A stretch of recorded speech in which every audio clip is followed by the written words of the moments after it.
आज हम हृदय से भरपूर स्वागत करते हैं हमारे नए माननीय मुख्यमंत्री रेखा गुप्ता जी का, जिन्होंने दिल्ली के ज़मीनी स्तर पर कई सेवाएं की और आज दिल्ली ने मुख्यमंत्री के पद पर उन्हें आसीन किया है। मैं अनुरोध करूंगी माननीय मुख्यमंत्री जी से गुरुदेव से आशीर्वाद व भेंट करें।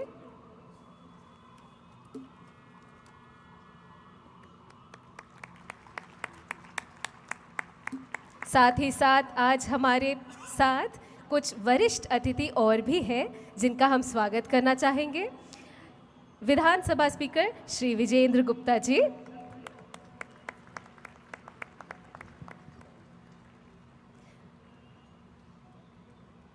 Minister of parliament west Delhi Shrimati Kamaljeet Sehrawat जी,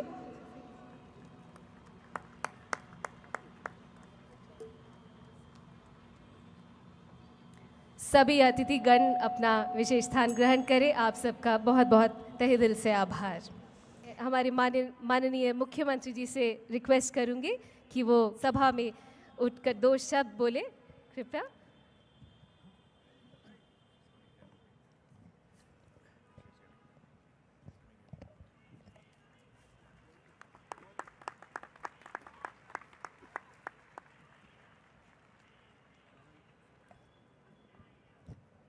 जय गुरुदेव, जय गुरुदेव। पूज्य गुरुवर के चरणों में प्रणाम करते हुए आज इस विशाल आयोजन में आप सभी के माध्यम से गुरुजी को धन्यवाद करती हूँ कि उन्होंने दिल्ली में इतना सुंदर महासत्संग का आयोजन कर आपके आने का, पधारने का कष्ट किया। मैं चाहूंगी कि गुरुजी के चरणों में एक बार जोरदार तालियों के साथ हम अभिनंदन करें। आनंदम। सच में यहाँ इस महासत्संग में उपस्थित होकर एक ऐसे परम आनंद की अनुभूति हो रही है जिसका व्याख्यान गुरुजी मैं शब्दों में नहीं कर सकती। एक महासत्संग, आर्ट ऑफ लिविंग, जीने की कला, और वो भी विश्व के 180 से ज़्यादा देशों में आपके माध्यम से करोड़ों लोगों को जीवन जीने की जो कला सिखाई जा रही है। मैं साक्षात आपको प्रणाम करती हूँ कि आपकी ये मुहिम, आपका ये कार्य पूरे विश्व में जो बात हर भारतवासी सोचता है, वसुदेव कुटुंबकम, उसको चरितार्थ करती है।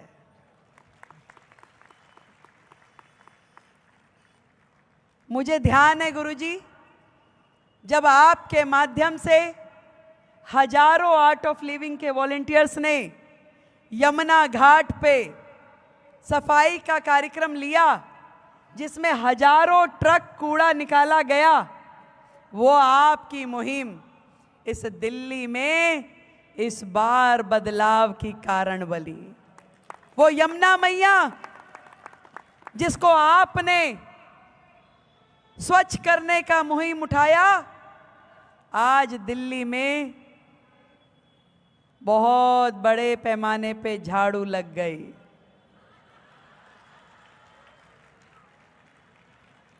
मैं तो कहती हूं जो यमुना मैया के पापी हैं, जिन्होंने मां को कष्ट दिया, उनको कभी सुकून मिल ही नहीं सकता था।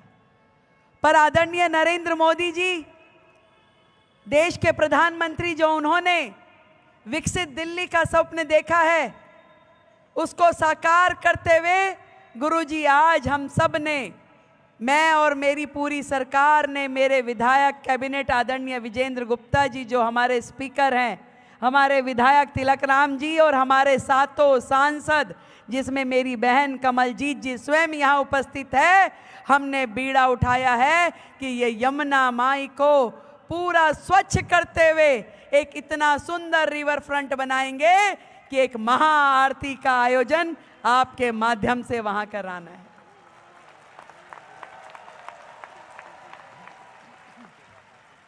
ऐसा ही या इससे भी बहुत बड़ा आनंदम महासत्संग वहां आयोजित हो, वो दिन जल्दी आएगा गुरुजी, और मैं स्वयं आपको निमंत्रण देने आऊंगी।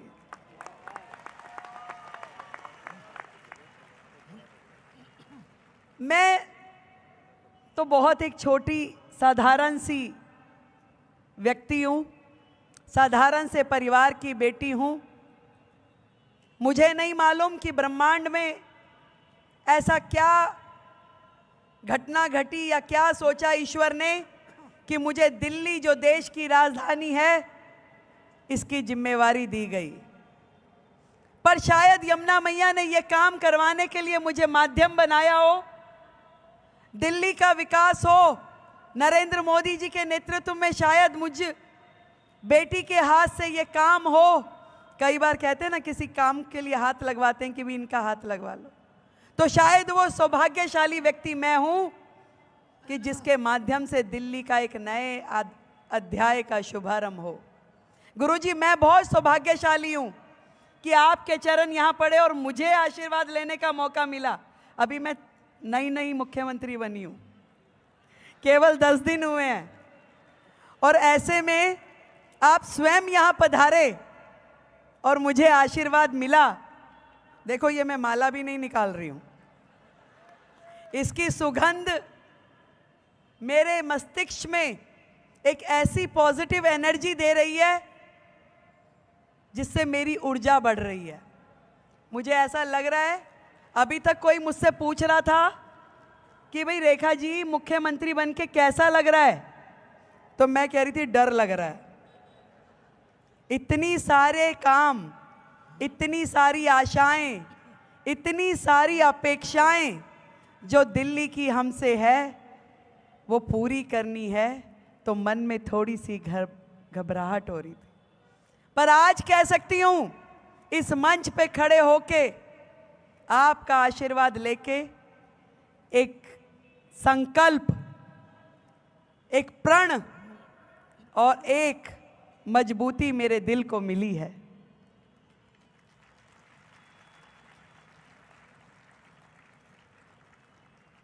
मैंने अपने जीवन में एक तो अच्छा काम किया है कि मैंने जब आर्ट ऑफ लिविंग का एक ध्यान का सेशन पूरा अटेंड किया परिवार के साथ, आदरणीय तिलक ठक्कर जी यहाँ हैं, वो वहाँ थे, आदरणीय संदीप भाई उपल जी, हमारे आशीष सप्रा जी, आप सबके सानिध्य में मैंने जब वो ध्यान का कार्यक्रम किया, तो मुझे सच में ये लगा कि जीवन में सबसे महत्वपूर्ण यही है। और मेरा तो ये विश्वास है कि यदि सामाजिक जीवन जीना है तो आर्ट ऑफ लिविंग से जुड़े रहना बहुत जरूरी है। आज 140 करोड़ का ये देश अपने आप यूं ही नहीं चल सकता जबकि उसे आर्ट ऑफ लिविंग के आध्यात्म ज्ञान से जोड़ा ना जाए।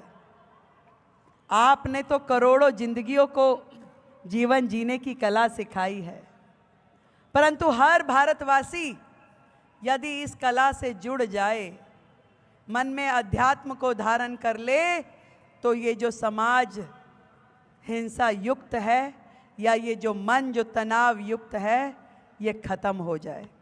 जब तनाव खत्म हो जाएगा, जब राग द्वेष जैसे भाव हमारे अंदर से निकल जाएंगे, तो सचमुच एक नए समाज का निर्माण होगा, जहां न हिंसा होगी, न तकलीफ होगी, न नफरत होगी, और 140 करोड़ लोग भी एक दूसरे का हाथ पकड़ के चलना शुरू कर देंगे, तो हमारा ये देश न जाने कितने कदम आगे बढ़ जाएगा। मुख्यमंत्री की जिम्मेवारी लेने के लिए जब मैं आदरणीय प्रधानमंत्री जी से मिलने गई, बहुत सारी बातें उन्होंने मुझसे की, और जब उन्होंने मुझसे पूछा कि भी रेखा ये और कुछ बात और कुछ पूछना है, मैं कहा सर ये बताओ आपके चेहरे पे ये तेज कैसे रहता है? आप 24/7 कैसे काम करते हैं? इतने सालों के सामाजिक जीवन में आपने एक दिन की भी छुट्टी नहीं की। आपको मैंने कभी किसी मंच पे सुस्ताते हुए नहीं देखा।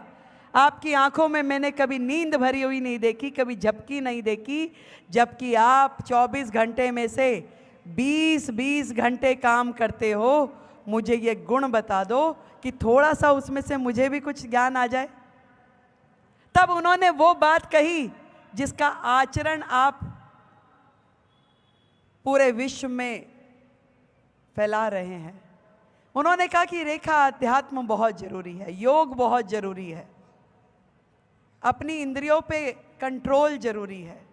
जब ये सारी चीज़ों को आप जीवन में आत्मसात कर लेते हैं तो आपका जीवन अपने आप चलने लगता है। और उनका दिया हुआ वो ज्ञान और आपका दिखाया हुआ मार्गदर्शन जीवन में मैं भी अपने अंदर उतार पाऊं, उसे ग्रहण कर पाऊं, तो शायद दिल्ली की और बेहतर सेवा कर सकूंगी।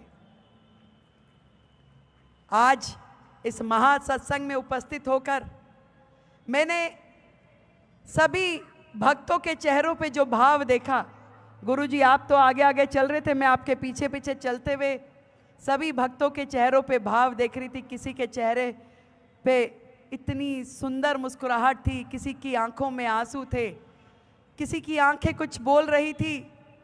इतना स्नेह, इतना प्रेम आपसे सब लोग करते हैं क्योंकि आप इनके जीवन की धुरी हो। इनके जीवन को आपने उस मार्ग पे दिया जिसमें आज वो सुख से जी पा रहे हैं। शायद घर में धन कम हो सकता है पर संतोष बहुत है, और ये सब मुझे लगता है कि आपके मार्गदर्शन का ही फल है। आप यहाँ आए, आपने समाज के लिए इतने बड़े बड़े प्रोजेक्ट किए, ना केवल लोगों का जीवन सुधारा बल्कि पर्यावरण से लेकर के समाज हित में न जाने कितने ही प्रोजेक्ट्स पे आपने काम किया। करोड़ों पेड़ लगाने का, नदियों को साफ करने का, जल संरक्षण का, अनेकों अनेक प्रोजेक्ट आपके माध्यम से देश में हुए हैं। और मैं ये समझती हूं कि ये देश चल भी तभी सकता है जब पूरा समाज अपने अपने जिम्मे कोई ना कोई एक काम ले ले। एक काम देश के नाम, एक छोटा बड़ा कुछ भी। और आपने तो न जाने असंख्य प्रोजेक्ट समाज और देश को ऐसे दिए हैं जिससे देश तरक्की की राह पे आगे बढ़ा है। और आप जैसे हर हाथ खड़ा हो जाए, हर पांव चल पड़े, तो निश्चित रूप में भारत को विश्व गुरु बनने से कोई नहीं रोक सकता।